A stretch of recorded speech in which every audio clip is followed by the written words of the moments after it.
Ya, oke. Hello Amazon. Hai, selamat siang. Gimana tadi ulangannya? Masa? Siapa bilang fisika itu susah? Fisika itu kan fun and easy gitu loh ya. Oke ya. Kita lupakan yang sudah berlalu, biarkanlah berlalu ya. Kesusahan hari ini cukup untuk ini hari. Sebentar kita ada kesusahan lagi sendiri, besok juga ada sendiri. Jadi jangan dipikir lagi kalau udah lewat. Kenapa? Kamu mikir tidak akan bisa mengubah keadaan kan ya. Oke, sekarang kita lanjut ke trafo ya. Ke trafo, ke induksi elektromagnetik ya. Ya, salah satu penggunaannya itu adalah pada trafo. Jadi kita review dulu materi SMP supaya paling tidak yang pergi LDK itu bisa belajar sendiri lagi ya. Atau nanti kita upload aja ya. Oke. Nah, tadi trafo. Trafo itu ada dua macam ya. Ada apa? Ada step up dan ada step down ya. Yang step up itu berarti apa? Menaikkan tegangan atau menurunkan tegangan? Menaikkan tegangan. Kalau step down, menurunkan tegangan ya. Di dalam trafo itu terdiri dari berapa lilitan? Dua lilitan. Oh, ini daya ingatnya luar biasa ya ini ya. Oke, lilitan ini kemudian ada lilitan ini ya. Anggaplah yang ini kita anggap masukkan, berarti ini adalah lilitan apa? Primer. Kemudian yang ini adalah lilitan sekunder ya. Oke, ya, yang input itu primer, yang output itu adalah yang sekunder ya. Oke, jadi ini. Ya, seperti itu. Nah, jadi ini dihubungkan dengan tegangan masukan. Dengan tegangan masukan itu berarti dihubungkan inputnya itu adalah ke sumber listrik. Jadi misalnya sumber listriknya itu adalah 110, lalu outputnya itu alat listriknya adalah 220, maka yang 110 itu dihubungkan ke sumber listrik. Kemudian yang sekundernya ini outputnya, ya ini inputnya ke sumber listrik, outputnya ke alat listrik. Nah, sekarang kalau jumlah lilitan sekunder ini lebih besar dibandingkan dengan jumlah lilitan primer, ini akan menghasilkan tegangan sekundernya itu akan menjadi lebih besar daripada tegangan primer, ya. Jadi jika NS lebih besar daripada NP, maka VS akan lebih besar daripada VP. Sebaliknya, jika jumlah lilitan sekunder lebih kecil dibandingkan dengan jumlah lilitan primer, berarti apa? VS lebih kecil. Oke, VS akan lebih kecil daripada VP. V itu voltage ya, voltase atau tegangan atau beda potensial ya. Tegangan output itu yang sekunder, yang input itu yang primer. Jadi ini kalau sumber tegangannya ini kita pakai sumber bolak-balik ya. Di sini adalah V input, lalu di sini akan mengalir arus ya. Arusnya sebut ada I-nya adalah I primer, lalu di sini juga seperti ini. Ini adalah I sekundernya, maka di sini adalah V sekundernya seperti itu. Nah, sekarang kita akan menentukan hubungan antara NP, NS, PP dan PS. Yang perlu kamu ingat, daya masukan P, rumusnya P itu apa? Ayo, Pak Vicky punya PT, Fit Irit, sukanya di mana? Di ruang apa? VIP. Oke, V dikalikan I berarti sama dengan? Iya, ini berarti V kali I. Maka kalau untuk P primer atau input itu berarti sama dengan apa? VP dikali IP. VP dikalikan dengan IP. Kemudian untuk daya outputnya PS itu berarti VS dikalikan dengan IS. Nah, untuk trafo yang ideal, trafo ideal itu berarti daya masukan dengan daya keluarannya itu sama. Trafo ideal. Ideal. Itu berarti P input akan sama dengan P output, atau P primer akan sama dengan P sekunder. Ini berarti PP IP sama dengan VS IS. Pada kenyataannya, adakah sesuatu yang ideal? Tidak ada, ya. Nah, kenyataannya daya keluaran dibandingkan dengan daya masukan itu lebih besar atau lebih kecil? Kalau prinsip ekonomi kan dengan menggunakan modal yang sekecil-kecilnya untuk mendapatkan output yang sebesar-besarnya ya, tapi tidak berlaku di sini. Ya, tidak berlaku di sini, ya. Tetapi outputnya itu pada dasarnya atau penggunaan energi, misalnya ini ya lampu ya. Lampunya ini mengubah energi listrik menjadi energi cahaya. Apakah semua energi listrik yang masuk ke lampu itu seluruhnya diubah menjadi energi cahaya? Tidak. Itu berarti outputnya lebih kecil atau lebih besar daripada input? Lebih kecil. Jadi ini kalau ideal seperti ini. Nah, sekarang kita akan melihat hubungan antara VP, VS, NP, dan NS ya. Nah, tadi kalau NS lebih besar daripada NP, maka VS akan lebih besar daripada VP. Nah, sekarang kalau kita ingin menghasilkan VS yang lebih besar, ini sama dengan bla bla bla dikalikan dengan VP, ya, sama-sama V. Kira-kira NP atau NS-nya yang jadi pembilang supaya VS-nya lebih besar daripada VP. Ini NS lebih besar daripada NP, sehingga VS lebih besar daripada VP. Agar VS lebih besar daripada VP, kita akan mencari hubungan antara NP-NS dengan VP-VS-nya. Supaya VS lebih besar, ini NS-nya lebih besar daripada NP. Maka pembilangnya harus lebih besar atau lebih kecil? Lebih besar. Siapa yang lebih besar? NS. Berarti ini kita bagi dengan NP. Jadi ini boleh turun dong. Maka di sini VS per VP sama dengan NS dibagi dengan NP. Yaudah. Nah, seperti itu. Dan sekarang dari rumus ini nih. Ya, dari rumus ini. Sekarang kalau kita mau membandingkan VP dengan VS-nya, maka VP dibanding dengan VS ini akan sama dengan apa? IS dibagi dengan IP. Oke. Nah, sekarang di sini kan VS per VP. Di sana VP per VS, berarti ini akan sama dengan apa? Dibandingkan dengan I. Ini S per P, di sini P per S, berarti IP dibagi dengan IS. Maka rumus ini boleh diubah menjadi 3 ya. Jadi pertama ini, yang kedua kita bisa membandingkan VS dengan ini, boleh nggak apa-apa. VS per VP ini akan sama dengan IP dibagi dengan IS. Kemudian apa?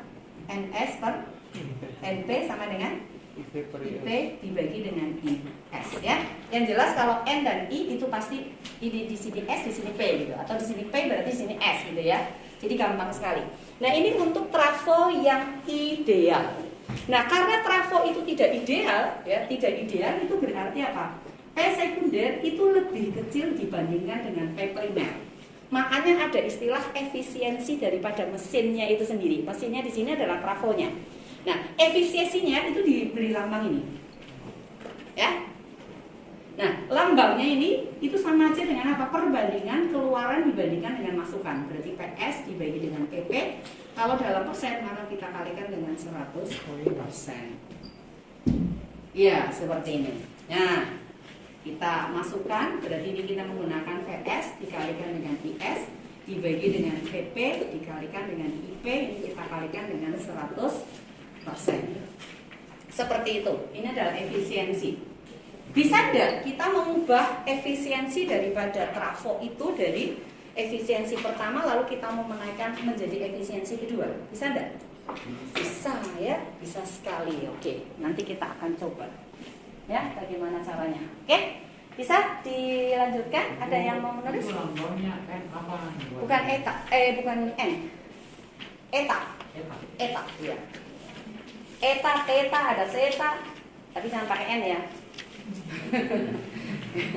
Ada zeta, ada apa lagi? Kamu lihat di Google itu ya, apa huruf-huruf Latin ya, lambang-lambangnya itu ya. Ada zeta, ada apa lagi? 180. Oke, udah bisa? Bisa gitu.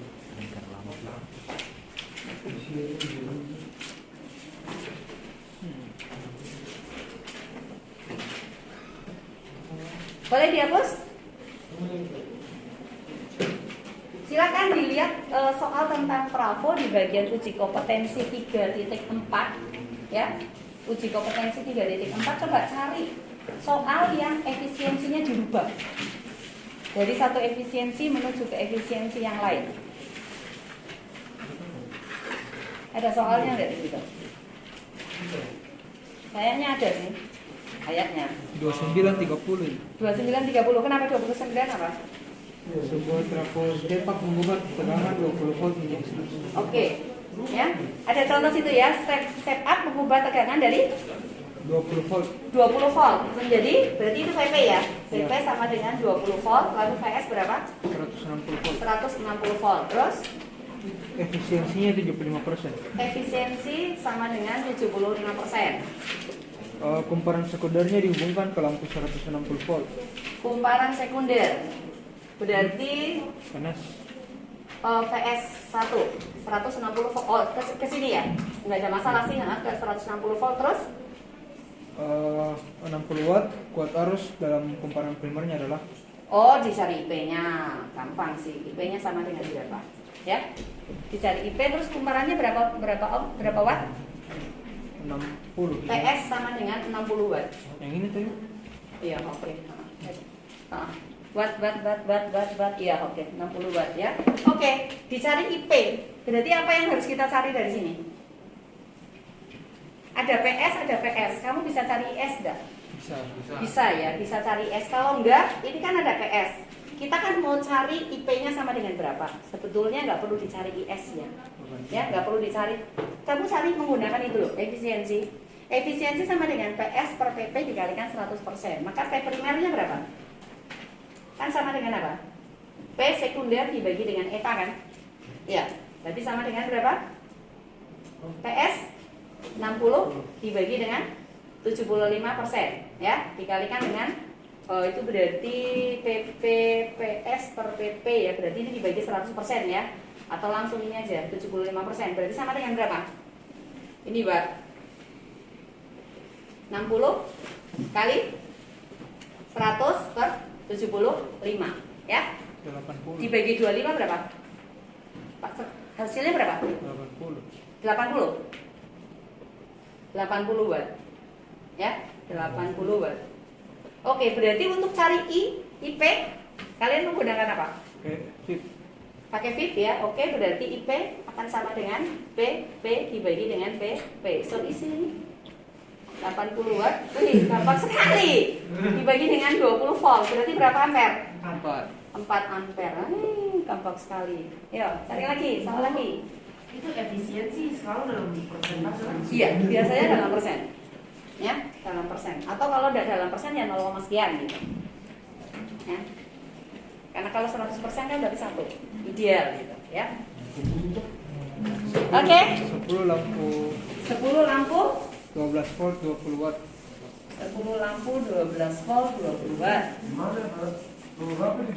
191 Nah, ukra-ukranya. Ada yang mau mencoba di depan, ayo. terhubung paralel. Sabar. Ada berapa lampu? 10. Yang 10. Berapa? Dia punya itu 12 volt per 20 watt. 12 volt berarti V-nya sama dengan 12 volt. P-nya sama dengan 20 watt. Ya. Oke. Berarti ini SS ya, karena lampu. Terhubung paralel dengan kumparan sekunder suatu trafo step down dengan kumparan primernya terhubung dengan sumber daya PLN 200 volt. Oke, berarti V input sama dengan 200 volt. Oke, atau VP ya. VP sama dengan 200 volt. Jika besar arus primer yang dapat diambil dari sumber daya PLN adalah Oke. 5/4A. 6/4 ampere, oke. 5 Ibu. 5/4. Oh, 5/4. Ya, Bu. Oke. Besar efisiensi trafo itu adalah ETA-nya sama dengan delta. Oke. Nah, sekarang dari sini ini kan kamu langsung bisa cari apa? PP kan? Iya. P primer. Sama dengan apa? PP I P, ya kan? Berarti sama dengan 250. 200 volt dikalikan 5/4 ampere berarti sama dengan 250 watt, ya. Volt ampere itu adalah watt. Lalu efisiensi sama dengan PS per PP dikalikan dengan 100%. Wih, gampang sekali. 200 dibagi 250 kali 100%. Berapa? 4/5, 80% ya? Sudah. No, enggak ada masalah. Enggak ada masalah, itu hanya untuk mengecoh aja. Oh, itu PS 20 watt kan, Bu? Mana? Tidak, itu kan masing-masing lampu. Berarti dikali semua.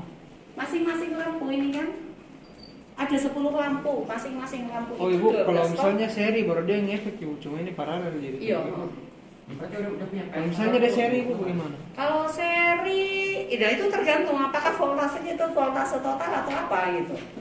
Berarti kalau dia seri tergantung soalnya lagi. Kalau misalnya diketahui soalnya itu adalah voltase seluruh lampu ya beda lagi. Kalau kayak begitu berarti harus kali 10 voltasenya, Bu.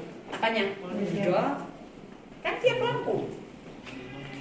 Bukan ke jumlah keseluruhan, ada 10 lampu, 12 volt, 20 watt. Berarti masing-masing lampu adalah 12 volt, 20 watt.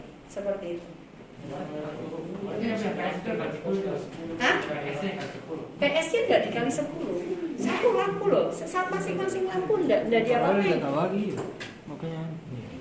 Tunggu dulu. PS-nya 200.000. Oh, wait.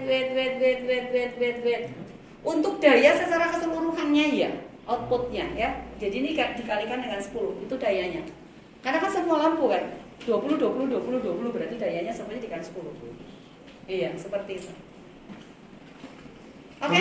Kalau cari efisiensi itu per satu lampu saja. Oh enggak, ini seluruhnya, secara keseluruhan. Daya keseluruhan, sekundernya secara keseluruhan ya.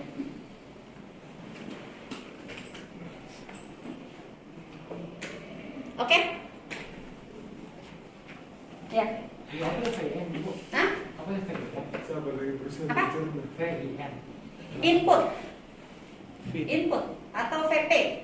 Melvi. V input ini VP ini ya, VP. V primer. Ya, sama dengan V input. V in. Masukkan. Out keluaran. Oke. Gak ada soal yang cakep ya? Piti-piti semua. Keren ini deh Ibu. Hah? Keren ini. Tidak lah. Oke. 95 ya, Bu. Hah? 95 47. Apa? Halaman 195. Ayo, siapa yang mau mencoba di depan? Saya bertanya ini. Oh bertanya. Loh, siapa tahu ada temanmu yang bisa menjelaskan? Ayo Jo, coba Jo. Berjuang. Saya, Bu. Hah? Ada motor.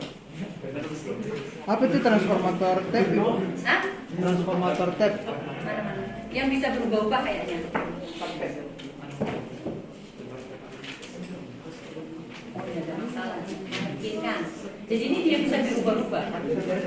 Oh, enggak, ini bisa berubah antara 2 volt, 4 volt, 6 volt, 8 volt, 10 volt, jadi terserah. Ukuran milimeter diberikan disebut dengan yang ini beberapa banyak lilitan sekunder sehingga menghasilkan sebenarnya keluaran di atas berarti volt, 4 volt, 7 volt, iya. Dicari masing-masing bisa dilakukan. Jadi itu banyak lubangnya, rafonya. Ada setelannya, jadi itu ada setelannya, jadi seperti apa namanya? Kamu punya suara, apa ya putaran suara, ya volume suara ke 1, 2, 3, 4, 5. Nah ini tegangan ininya ya. Dia pakai pembandingan. Ini untuk yang 2 volt berapa? Nanti untuk yang 4 volt berapa? Untuk 6 volt berapa? Nah, itulah. Kita carikan pemilikannya gitu toh. Jadi ceritanya gini. Misalnya gini. Ini ceritanya nih. Itu yang soal itu toh. Jadi ini adalah lilitan primernya. Lalu di lilitan sekundernya ini ada banyak sekali nih. Nanti di sini ada lubangnya, gitu ya. Jadi bisa nanti untuk yang ini berapa? Kalau ini dengan ini yang dihubungkan ini dengan ini itu tegangan keluarannya berapa? Lalu misalnya ini dengan ini tegangan keluarnya berapa? Yang ini ke sini tegangan keluarnya berapa? Lalu misalnya kalau dari atas ke bawah tegangan keluarannya berapa? Tergantung, itu nanti kan tinggal diatur aja lubang-lubangnya ada di mana, itu nanti rangkaian yang di dalamnya itu yang dihubungkan kabel-kabelnya gitu loh. Jadi nanti di keluarannya itu ada beberapa titik gitu. Ya, ada beberapa titik untuk colokannya gitu. Ya, seperti itu. Atau ada putarannya, biasanya ada putarannya, ada jarumnya ini ya. Lalu menunjuk ke mana? Stek gitu ya. Misalnya di sini untuk yang 6 volt, kemudian 12 volt, lalu di sini misalnya 18 volt, lalu 20 volt, 24 misalnya. Kalau kamu mau tegangan keluarannya 12 volt, berarti ini ke 12. Mau tegangan keluarnya 18, ya tinggal putar di 18 lalu colok, gitu aja, seperti itu. Ya, seperti power supply yang ada di lab itu kan ada berapa potensialnya, seperti itu.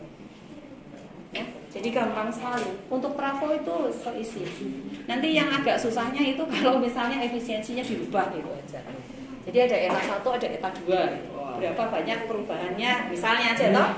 Misalnya NP dibanding NS itu sama dengan 5 dibanding 3. Lalu eta 1 sama dengan misalnya sama dengan berapa ya? 25%. Lalu mau ditingkatkan nih, eta 2 menjadi 50%. Ditanyakan adalah NP dibanding NS-nya ini menjadi berapa? Dengan misalnya arus primer dan arus sekundernya tetap gitu. Nah, ya tinggal diramu lah. Kalian silahkan meramu sendiri gitu ya.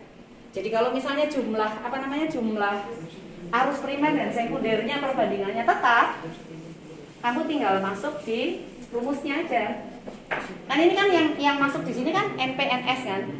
Ya jadi untuk eta 1 itu kan sama dengan apa?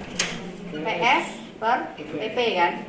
Nah ini kan sama dengan apa? PS IS dibagi dengan PP IP kan. Nah NS per NP itu sama dengan apa? EVS per PP sama dengan apa? NP per NS atau NS per NP. NS per NP kan. Jadi 1. Ini adalah IS per IP. Ini adalah eta 1. Nah, nanti kalau eta 2 berarti sama dengan apa? NS2 dibagi dengan NP2 dikalikan dengan IS per IP. Nah, kalau ini dibuat tetap ya gak ada masalah. Ya, nanti tinggal perbandingan aja. Kamu bandingkan aja. Ini kan kamu tinggal kasih begini. Dibandingkan kan? Maka ini dengan ini kan habis kan? Ya sudah selesai. 35. Seperti itu misalnya. Nah, nanti misalnya kalau misalnya arus perbandingan arus primer sekundernya harus menjadi sekian kali ya berarti ini dimasukkan lagi gitu. Itu permainan rumus saja. Jadi it's so easy. Ya. Oke. Ada lagi yang mau ditanyakan? Kenapa kimia lebih gampang daripada fisika? Itu tergantung pola pikirnya kita. Ya, segala sesuatu itu mudah. Kalau kita bilang mudah. Kalau ibu bilang kimia lebih susah daripada fisika. Memang betul. Gila. Sebetulnya loh ya. Tapi kalau kamu dari dasar kimianya itu kamu ngerti dengan baik, maka kelanjutannya akan baik. Mentang-mentang. Itu. Ibu dulu fisika pas berapa SMA itu kita nggak ada guru. Karena ibu masuk di SMA itu ceritanya ya dibilang SMA buangan ya SMA buangan. Kenapa? Ya, karena itu SMA-nya itu baru berdiri di tahun kedua. Baru gurunya itu pinjam dari guru negeri. Ya, pinjam dari guru negeri. Jadi pernah itu waktu kita kelas 2 SMA, 1 semester nggak ada guru sama sekali loh. Jadi kita buta-buta itu materi, padahal itu materi kelas 2 itu paling ribet itu. Ya ibu nggak belajar fisika, artinya kita baca buku buta-buta gitu. Untuknya ya lulus gitu. Dan lulusnya lagi kita ikut ujian di sekolah negeri di kabupaten lagi. Ya, jadi sengsara sekali. Oh ya bisa terdaftar masuk jurusan fisika lagi gitu. Tapi ya asiknya itu di situ. Tidak ada sesuatu yang kebetulan ya. Itu masuk dalam rencana Tuhan. Ya, seperti itu. Jadi segala sesuatu itu disyukuri aja. Sesusah apapun itu kita harus bersyukur. Bisa, pasti mau lah. Nggak mungkin, nggak ada yang tidak mau. Minta pimpinan Tuhan. Jangan mengandalkan kekuatan sendiri, ya. Harus ada pimpinan daripada Tuhan. Kalau ibu tidak mengandalkan Tuhan, ibu tidak bisa berdiri sekarang. Ibu meratapi ibu punya sakit. Ini baru pertama kalinya seumur hidup itu ibu susah bergerak gitu. Kaki kiri kanan, bayangin. 4 bulan yang lalu,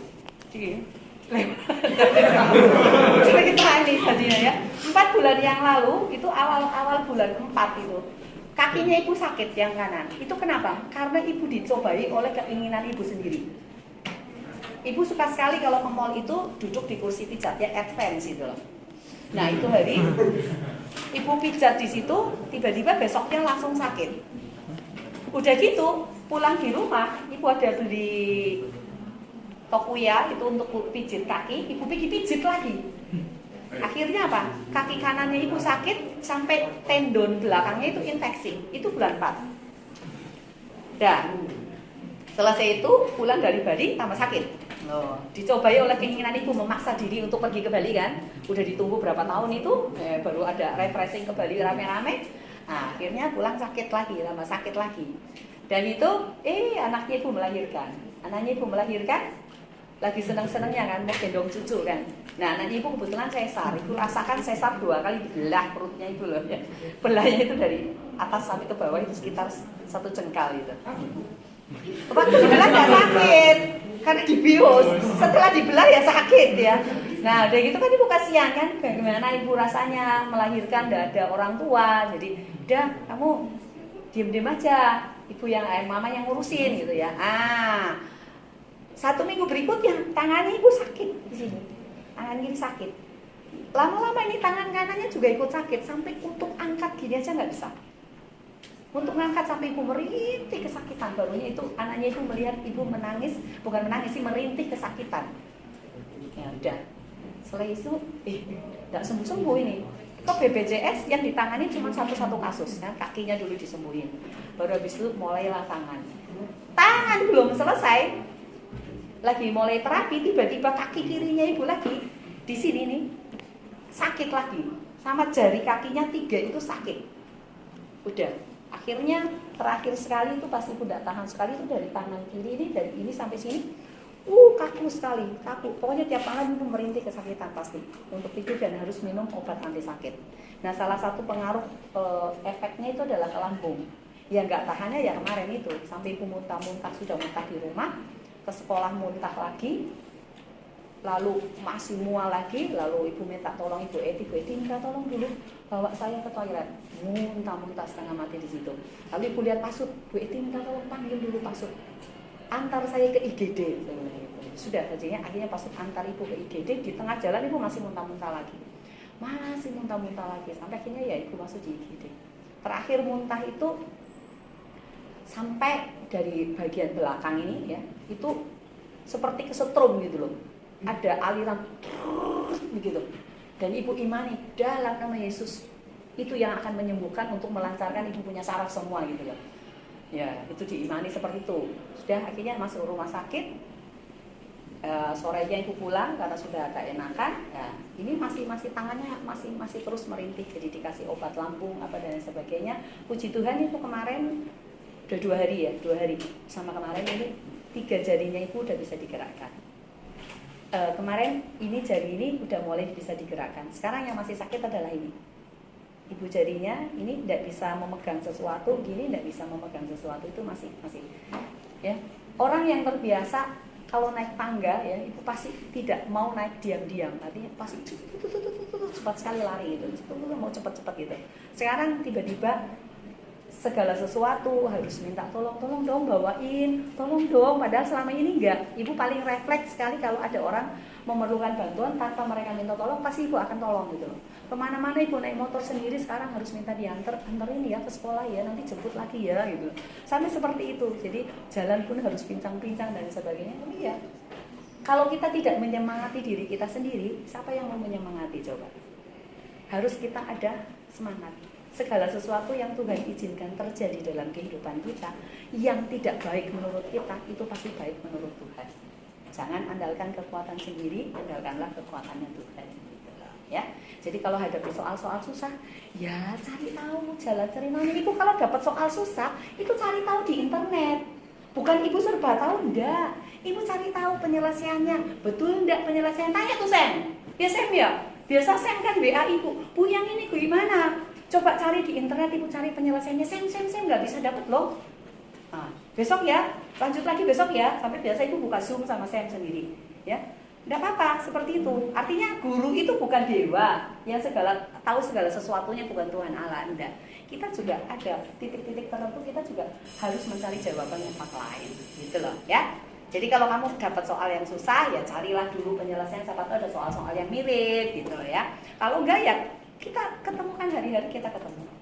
Bisa WA juga, nggak apa-apa. Kalau pas ibu lagi break, nggak ada apa-apa ya, kita buka Zoom, nggak apa-apa. Dan itu free. Ya, jadi manfaatkan itu. Oke, Tuhan memberkati kita semua ya. Mudah-mudahan jadi pencerahan.